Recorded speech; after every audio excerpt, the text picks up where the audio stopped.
প্রিয় সম্মানিত মৎস্যচাষী ভাই ও বন্ধুরা, আশা করি সকলেই ভালো আছেন। দেশ ও প্রবাস থেকে যারা আমার এই ছোট্ট ভিডিওটি দেখছেন তাদেরকে অনেক অনেক প্রীতি ও শুভেচ্ছা জানিয়ে শুরু করছি আমাদের আজকের নতুন ভিডিও। ভিডিওতে আপনারা যে মাছের পানাগুলো দেখতে পাচ্ছেন এগুলো হলো পাবদা মাছের পানা। আপনারা অনেকেই উন্নত মানের পাবদা মাছের পানা চাষ করতে চান, তাদের জন্য আমাদের আজকের ভিডিও। তাই ভিডিওটি কেউ কেটে কেটে না দেখে অবশ্যই সম্পূর্ণ দেখতে থাকুন। যদি কেটে কেটে দেখেন তাহলে কিছুই বুঝতে পারবেন না। তো চলুন মূল ভিডিওটি শুরু করা যাক। পাবদা মাছ এটি একটি লাভজনক মাছ, কারণ এই মাছগুলোর কিন্তু দামও একটু বেশি। কারণ এই মাছগুলো দেখতেই পাচ্ছেন, দেখতেও অন্য মাছের তুলনায় এই মাছগুলো কিন্তু দেখতেও অনেকটা সুন্দর। আর অনেকেই উন্নত মানের এক সাইজের পাবদা মাছের পানা চাষ করতে চান, কিন্তু কোথাও পাচ্ছেন না, যে কারণে অনেকেই চাষ করেন না। তারা চাইলে আমাদের সাথে যোগাযোগ করে এই মাছগুলো সংগ্রহ করতে পারেন।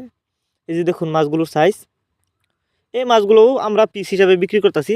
আপনি চাইলে এই মাছগুলো যে কোনো পুকুরে অথবা জলাশয়ে একক বা মিক্সরভাবেও চাষ করতে পারবেন। আর অন্য মাছের তুলনায় পাবদা মাছ দেখতে যতটা সুন্দর, খেতে অনেকটা সুস্বাদু, যে কারণে এই মাছগুলোর বাজারে প্রচুর চাহিদা। আমরা বাংলা কাপ জাতীয় মাছ থেকে শুরু করে ক্যাটফিশ জাতীয় মাছের চারা ও রেণুপনা সর্বোচ্চ কম দামে সরাসরি হোম ডেলিভারি করে থাকি। এই যে দেখুন মাছগুলো আমরা পুকুর থেকে তুলতাছি, আর এই মাছগুলো আজ আমরা হোম ডেলিভারি করব সিলেটে। আপনারা যদি এই মাছগুলি চাষ করতে চান, আমাদের ভিডিও টাইটেল এবং ভিডিও ডেসক্রিপশন বক্সে কিন্তু আমাদের ফোন নাম্বার দেওয়া আছে। আমাদের সাথে যোগাযোগ করে মাছগুলো সংগ্রহ করতে পারবেন। আপনি চাইলে সরাসরি আমাদের ঠিকানায় এসেও নিতে পারেন। আমাদের যোগাযোগের ঠিকানা মাইমিসিং 30 সাল দলা। দেখেন এই মাছগুলো আমরা অক্সিজেনের মাধ্যমে যত্ন সহকারে সারা বাংলাদেশে হোম ডেলিভারি করে থাকি, যে কারণে একটা মাছেরও কোনো ক্ষয়ক্ষতি হয় না। আর একটা কথা পাবদা মাছের পানা যেখান থেকে ক্রয় করেন না কেন, অবশ্যই দেখে শুনে যে কোনো এক প্রতিষ্ঠান থেকে উন্নত মানের ভাইরাস মুক্ত, রোগমুক্ত এক সাইজের পানা ক্রয় করবেন, তাহলে কিন্তু চাষ করে বেশি লাভবান হতে পারবেন।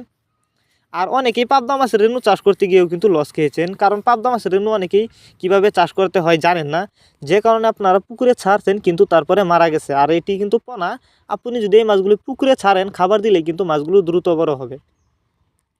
আপনি চাইলে অন্য ক্যাটফিশ জাতীয় মাছের সাথে মিক্সডভাবে এই মাছগুলো চাষ করতে পারবেন। আর এই মাছগুলিকে অবশ্যই খাবার দিতে হবে বাসমান ফিড। আপনি চাইলে খৈলে খাওয়াতে পারেন। আর এই মাছগুলো প্রতি শতাংশে যে অত বড় সাইজের পাবদা মাছের পানা 100 থেকে 150 পিস ছাড়তে পারবেন। আর যে পুকুরে চাষ করবেন, পুকুরে চাষ করার আগে অবশ্যই ভালো করে পুকুর প্রস্তুতি করে নেবেন। পুকুর প্রস্তুতি সম্পর্কে যদি কিছু না জেনে থাকেন, তাহলে আমাদের ভিডিও ডেসক্রিপশন বক্সে দেওয়া থাকবে, যারা জানেন না তারা দেখে নেবেন। এরপরেও যদি বুঝতে আপনাদের কোনো অসুবিধা হয়, আমাদের সাথে যোগাযোগ করেও জেনে নিতে পারেন। এই যে দেখুন মাছগুলো। যারা বায়োফ্লক পদ্ধতিতে চাষ করতে চান, এটি বায়োফ্লকের জন্য উপযুক্ত পাবদা মাছের পানা। এটি বড় সাইজের পাবদা মাছ, এগুলো কিন্তু মারা যাবে না। আর এই মাছগুলো আপনারা অল্প কিছুদিন চাষ করে বাজারজাত করতে পারবেন। দেখতেই পারতেছেন অনেকটা বড় সাইজের পাবদা মাছ, আর এগুলাতে কোনো ভাইরাস নেই, 100% ভাইরাস মুক্ত। আমরা বাংলা কাপ জাতীয় মাছ থেকে শুরু করে সকল প্রকার মাছের চারা ও রেণুপানাই কিন্তু সরাসরি হোম ডেলিভারি করে থাকি। এই ছিল আমাদের আজকের ভিডিওটি যদি আপনাদের কাছে ভালো লেগে থাকে, তাহলে অবশ্যই ভিডিওটিতে একটি লাইক দিয়ে দিবেন। মাছ চাষ সম্পর্কে এরকম নিত্য নতুন ভিডিও পেতে আমাদের ইউটিউব চ্যানেলটি সাবস্ক্রাইব করবেন। যারা আগে থেকে সাবস্ক্রাইব করে রেখেছেন তাদেরকে অসংখ্য ধন্যবাদ। আর যারা এখনও চ্যানেলটা সাবস্ক্রাইব করেন নাই, এখনই সাবস্ক্রাইব করুন। এবং আপনারা যদি মাছ চাষ সম্পর্কে কিছু বলার থাকে, আমাদের ভিডিওতে কমেন্ট করে জানাতে পারেন। ভিডিওটুকু সম্পূর্ণ দেখার জন্য অসংখ্য ধন্যবাদ। ভালো থাকবেন সবাই। খুদা হাফেজ।